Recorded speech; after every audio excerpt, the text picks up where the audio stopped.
शक्ति को अपनी तरफ खींचने के लिए आपको चुंबक बनना पड़ेगा। जितना अच्छा चुंबक आपका है उतना ही आप दिव्य शक्ति को अपनी तरफ खींच पाएंगे। अधिकांश लोग बीमारी का चुंबक अपने अंदर पैदा कर लेते हैं, बीमारी पर ही उनका फोकस होता है, तो वो अपने आसपास वायरस को, कीटाणुओं को, विषाणुओं को खींचते रहते हैं और बहुत जल्दी जल्दी बीमार पड़ते रहते हैं। जिनका चुंबक नकारात्मक चीजों में लगा हुआ है, मतलब जिनका फोकस नकारात्मक है, नेगेटिव है, उनके मन में वैसे विचार होने के कारण चारों तरफ वैसा ही वातावरण उनको मिलना शुरू हो जाता है। इसलिए उनका ध्यान भी निंदा चुगली में, आलोचना में और दूसरों की कमियां ढूंढने में ही लगा रहता है। और उन्हें ये लगता है कि संसार बहुत दुखद है, दुनिया में कहीं भी कुछ अच्छा नहीं, कुछ भी भले लोग नहीं हैं।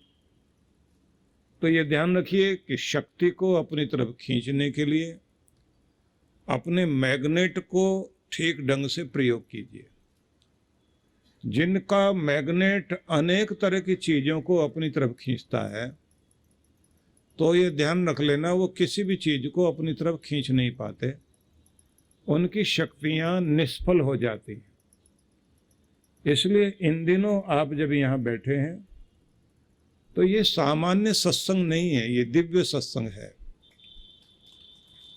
इस सत्संग को अपने अंदर धारण करने के लिए आपको थोड़ा अलग तरह का बनना होगा। तो सबसे पहले ये बात ध्यान रखिए कि दुनिया बनी, सतयुग था, लोगों के अंदर दिव्य भाव थे, परमेश्वर ने अपनी कृपाएं चारों तरफ बिखेर दी। व्यक्ति थोड़ा सा भी पुरुषार्थ करता था, उसको बड़े बड़े वरदान प्राप्त हो जाते थे। धीरे धीरे आदमी आलसी होने लगा, कुछ लोग संग्रह वृत्ति में लग गए, दूसरों की चीजें अपने पास जोड़ने में, दूसरों को सताने में लग गए, कुछ लोगों के मनों में झूठ आ गया। धीरे धीरे वक्त का प्रवाह बदला। मनुष्य के अंदर इस तरह के भाव देखने के बाद भगवान ने सोचा, दृष्ट्वा रूपे व्याकरोत सत्यानृते प्रजापति। संसार का भाव देखने के बाद प्रजापति परमेश्वर ने दो तरह के भाव मनुष्य के अंदर देखे। कुछ लोगों को झूठा पाया, कुछ को सच्चा पाया, कुछ को श्रद्धा वाला पाया, कुछ को अश्रद्धा वाला पाया। तो जैसे ही भगवान ने देखा कि कुछ पाप वाले हो गए, कुछ पुण्य वाले हो गए, कुछ सत्य वाले हो गए, कुछ असत्य वाले हो गए, तो भगवान ने इन दोनों रूपों में दो चीजें दे दी। एक जगह उन्होंने श्रद्धा और विश्वास दे दिया, दूसरी जगह घृणा और अविश्वास दे दिया। कुछ के लिए कह दिया कि तुम्हारा रूप जब दुनिया जान जाएगी तो तुम्हारे प्रति अश्रद्धा हो जाएगी, अविश्वास हो जाएगा, तुमसे लोग दूर भागने लग जाएंगे, तुम्हारा जो झूठा चुंबक था लोग उससे दूर हो जाएंगे।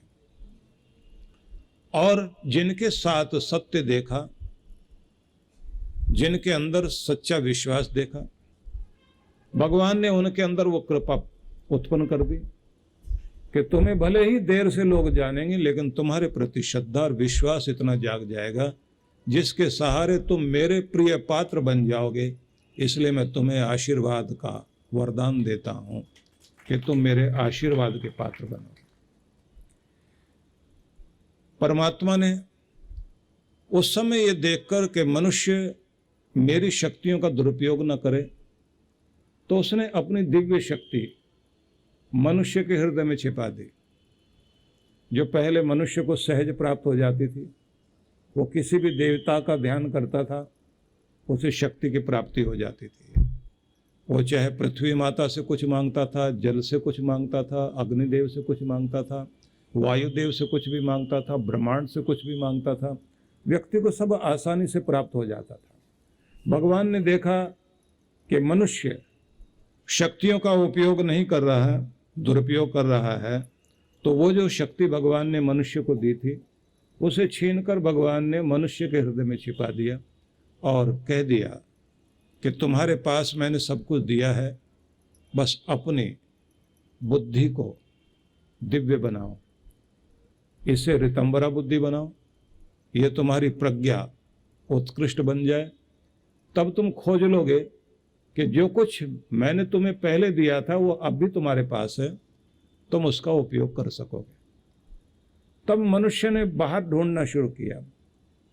वह पहाड़ों पर, गुफाओं में, किसी सागर में उस दिव्य शक्ति को जिससे उसको शांति मिलती, जिससे उसका सौभाग्य बढ़ता, जिससे उसे वरदान प्राप्त हो जाते, जिससे उसे सच्चा प्रेम, सच्ची खुशी, सच्ची शांति, सच्ची शक्ति मिल सकती, उसे ढूंढने के लिए मनुष्य ने इधर उधर जाना शुरू कर दिया।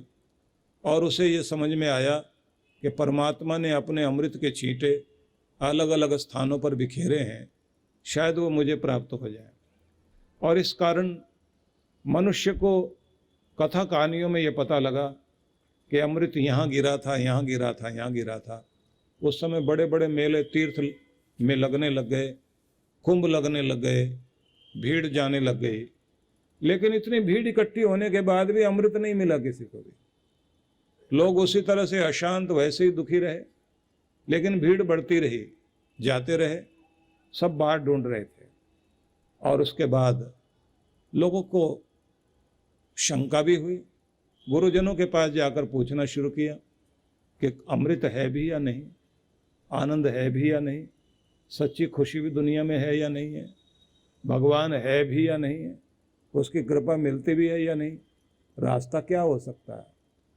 गुरुओं ने फिर बताना शुरू कर दिया कि तुम्हें परमात्मा ने सारी शक्तियां दी हुई हैं, तुम्हारी वृत्ति को देखकर भगवान ने थोड़ी सी ऐसी बुद्धिमत्ता का प्रयोग किया कि सब के सब लोग बाहर की तरफ ढूंढते हैं, अंदर नहीं ढूंढते। हमारी सबकी स्थिति वैसी है जैसे किसी एक बूढ़ी माता की कोई कीमती चीज घर के अंदर खो गई थी, लेकिन वो वहां ना ढूंढ करके सड़क पर उसको ढूंढ रही थी। जब उससे जाकर पूछा गया कि आप सड़क पर क्यों ढूंढ रहे हैं, आपकी चीज तो अंदर खोई थी। उसने कहा घर में तो अंधेरा है लेकिन बाहर रोशनी है, पहले मैं सोचती हूँ बाहर ही ढूंढ लूँ, शायद यहीं मिल जाए। ज़्यादातर लोग अपने अंदर झांकने की कोशिश नहीं करते, क्योंकि जब भी हम आंखें बंद करते हैं तो अंदर अंधेरा दिखाई देता है या भीड़ दिखाई देती है लोगों की बातों की। अंदर का शोर सुनने में, उसका सामना करने में हमारी इच्छा नहीं होती, बोरियत होती है। अंदर से अपने आप से आदमी भागना चाहता है। और हम सब के सब उस बूढ़ी माता की तरह बाहर सड़क पर अपनी चीज को खोजने में लगे हुए हैं जो घर के अंदर खो गई थी। जहाँ खोजना चाहिए वहाँ हम नहीं खोज रहे हैं।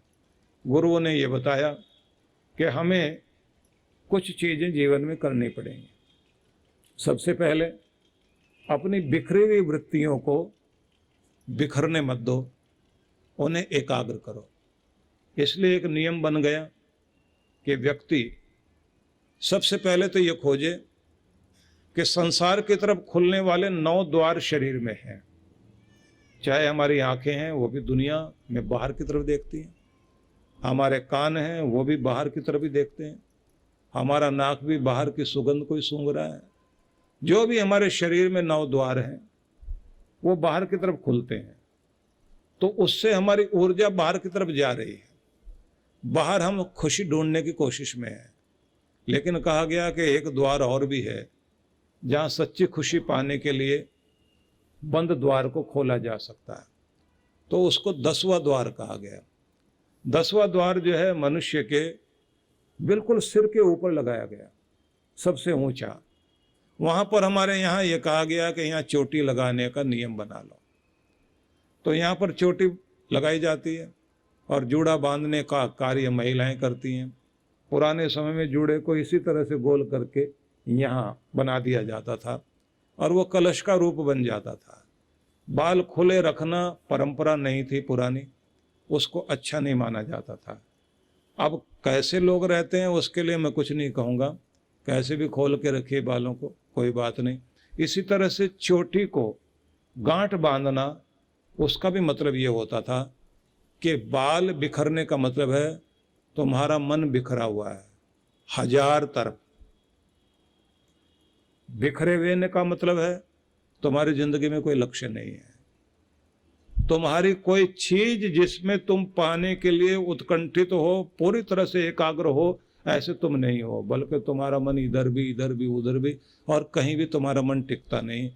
कभी तुम्हें लगता घर चलें यहाँ शांति मिलेगी, घर में जाके बैठते हो, कहते हो तो ये तो ठीक नहीं है, चलो बाहर चलते हैं। बाहर गए तो आपको लगता है अपने देश में ठीक नहीं, चलो दूसरे देश में चलते हैं। दूसरे देश में जाने के बाद कहते हैं अपना घर से बढ़ के कोई चीज़ है ही नहीं दुनिया में, अपने घर में आते हैं। अपने घर में भी आके फिर हम कहते हैं पड़ोस वाला घर ज़्यादा अच्छा लग रहा है, उन्होंने बहुत अच्छा बनाया हुआ है। हम अपने मन को भटकाए हुए इधर उधर दौड़ रहे हैं, इसलिए हर आदमी के अंदर बेचैनी है, व्याकुलता है, शांति कहीं भी नहीं है। दौड़ रहा है आदमी, और इतना दौड़ रहा है कि वो छटपटा रहा है, कंपित है, हिल रहा है, दिमाग भी हिला हुआ है, मन भी हिला हुआ है, शरीर भी उसका जितना दौड़ सकता है दौड़ रहा है। और ऐसा ही लगता है कि दौड़ते दौड़ते जिंदगी की सांझ हो जाती है। तो इसलिए कहा गया कि तुम्हारे पास परमात्मा ने अपना अमृत, अपनी शक्ति, अपना आनंद, सब कुछ तुम्हारे अंदर भर दिया, लेकिन समस्या यही है कि हमारा ध्यान बाहर की तरफ है, अंदर हमारा ध्यान लगता नहीं। लगाने की कोई चेष्टा करे भी सही तो बिल्कुल नहीं लगता। इस कारण समस्या हो गई कि भगवान ने जो चालाकी हमारे साथ कर दी, हम सब उसी में फंसे हुए हैं। अंदर ध्यान जाता नहीं, बाहर ध्यान जाए तो कुछ मिलता नहीं। रोज आदमी कभी रिश्ते बदल कर देखता है, कभी स्थान बदल कर देखता है, कभी घर बदल कर देखता है, कभी नाम बदल कर देखता है, सब कुछ बदलता है, बस अपना मन नहीं बदलता। बस यही समस्या मनुष्य की है। और इस समस्या में हम सभी विचित्र लोग हैं। सारी दुनिया का वातावरण बदलने में लगे हुए हैं हम लोग, मतलब सुधरना नहीं चाहते, सुधारने को तैयार है। सीखना नहीं चाहते, सिखाने को सब तैयार बैठे हैं। सुनना कोई नहीं चाहता, सुनाने के लिए सब तैयार बैठे हुए हैं। इसको आप लंबा करते जाएं तो आप देखेंगे कि हजारों इस तरह की बात है जो हम दूसरों के लिए कर लेना चाहते हैं, वो उपकार नहीं करते हम लोग। बस मैं नहीं कुछ भी बदलूं, मुझे झुकने की जरूरत नहीं, दुनिया को झुकना चाहिए। मैं एडजस्ट किसी से ना करूं, दुनिया एडजस्ट करे मेरे साथ, दुनिया मेरे साथ तालमेल मिलाए। मैं किसी का मान करूं ना करूं, लेकिन मुझे मान बिल्कुल मिलना चाहिए। मैं भले ही मुस्कुरा कर किसी से ना मिलूं, लेकिन दूसरे को चेहरा लटका करके नहीं मिलना चाहिए।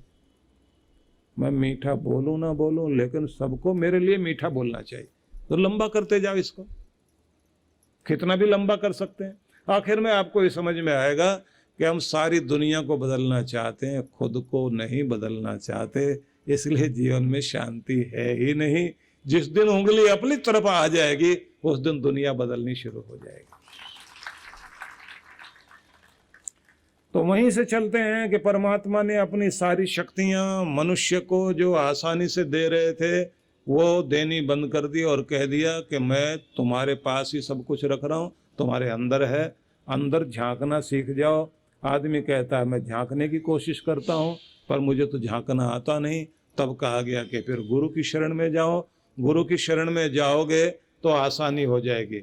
आदमी ने फिर भी कहा कि थोड़ा और आसान कर दीजिए। तब भगवान ने कहा कि साल में 2 मौके ऐसे आएंगे जब तुम्हें बहुत आसानी हो जाएगी, जब ना तो ज़्यादा गर्मी होगी ना ज़्यादा सर्दी होगी।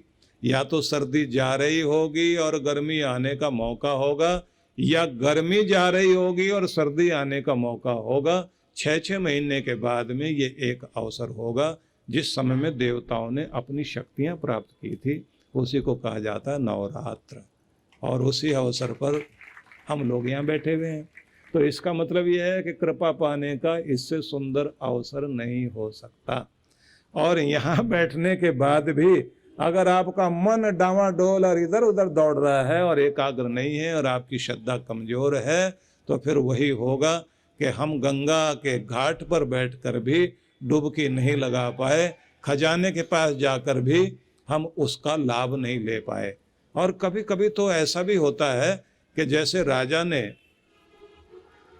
सबको कह दिया कि ये खजाना वही प्राप्त करेगा जिस आदमी के अंदर इस द्वार को खोलने की सही अक्ल होगी।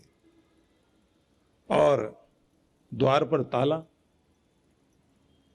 अब आदमी सोचता है कि क्या तरीका अपनाऊं, पत्थर ढूंढूं, चाबी लगाऊं, और वो कहते हैं तोड़ना बिल्कुल नहीं।